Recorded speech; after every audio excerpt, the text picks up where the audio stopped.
ഭഗവാന്റെ ഓരോ അംഗത്തിൽ നിന്നും പ്രപഞ്ചത്തിൻ്റെ ആധാരശിലകൾ ഉദയം ചെയ്യുന്നത് നാം കണ്ടുകൊണ്ടിരിക്കുന്നു. വിദ്യയും ഐശ്വര്യവും ആവിർഭവിച്ചു കഴിഞ്ഞു. ഇനി 51 ശ്ലോകത്തിൽ വേദമാതാവായ സാവിത്രിയുടെ അഥവാ ഗായത്രിയുടെ ഉദ്ഭവത്തെക്കുറിച്ചാണ് സൂതൻ വിവരിക്കുന്നത്. 51 ശ്ലോകം സാവിത്രിയുടെ ആവിർഭാവം. ഭഗവാന്റെ ബുദ്ധിയിൽ നിന്ന് വേദങ്ങളുടെ സാരമായ സാവിത്രി ദേവി പ്രകടമാകുന്ന മുഹൂർത്തമാണിത്. നമുക്ക് ശ്ലോകത്തിലേക്ക് കടക്കാം. ബുദ്ധിശ്ചാവിർബഭൂവാശു സാവിത്രി വേദമാതൃക ജപമാലാകരാ ദേവി ശുദ്ധാശുദ്ധസ്വരൂപിണി. പദാനുപദ അർത്ഥം: ബുദ്ധേഹി ബുദ്ധിയിൽ നിന്ന്, ആവിർബഭൂവ പ്രത്യക്ഷപ്പെട്ടു, ആശു വേഗത്തിൽ, സാവിത്രി സാവിത്രി ദേവി, വേദമാതൃക വേദങ്ങളുടെ മാതാവായവൾ, ജപമാലാകര കയ്യിൽ ജപമാല ഏന്തിയവൾ, ദേവി ദേവി, ശുദ്ധാശുദ്ധ സ്വരൂപിണി ശുദ്ധവും അശുദ്ധവുമായ എല്ലാറ്റിൻ്റെയും തത്വമായിരിക്കുന്നവൾ അഥവാ സകലതിനെയും ശുദ്ധീകരിക്കുന്നവൾ എന്നുമാവാം.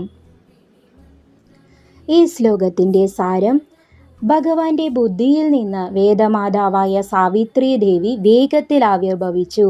കയ്യിൽ ജപമാലയേന്തിയ ആ ദേവി സകല ജ്ഞാനത്തിൻ്റെയും പവിത്രതയുടെയും സ്വരൂപമാണ്. ഗഹനമായ വിശദീകരണവും തത്വചിന്തയും. ഈ ശ്ലോകം ബുദ്ധിയും മന്ത്രശക്തിയും തമ്മിലുള്ള ബന്ധത്തെ വെളിപ്പെടുത്തുന്നു. ബുദ്ധിയിൽ നിന്നുള്ള ഉദ്ഭവം. ബുദ്ധിയുടെ പരമമായ അവസ്ഥയിലാണ് മന്ത്രങ്ങൾ തെളിയുന്നത്.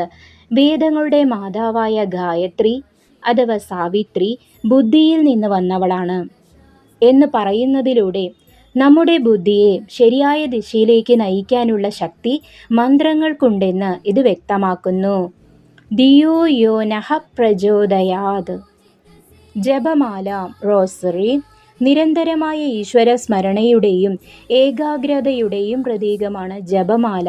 അറിവ് നേടിയാൽ മാത്രം പോരാ, അത് മനനം കോൺസ്റ്റന്റ് കണ്ടംപ്ലേഷൻ ചെയ്യുകയും വേണം.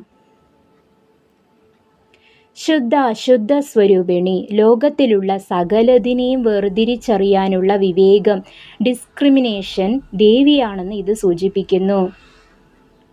ഗുരുനാഥൻ്റെ ഉപദേശം: വത്സ, നിന്റെ ബുദ്ധി എപ്പോഴും തെളിമയുള്ളതായിരിക്കട്ടെ.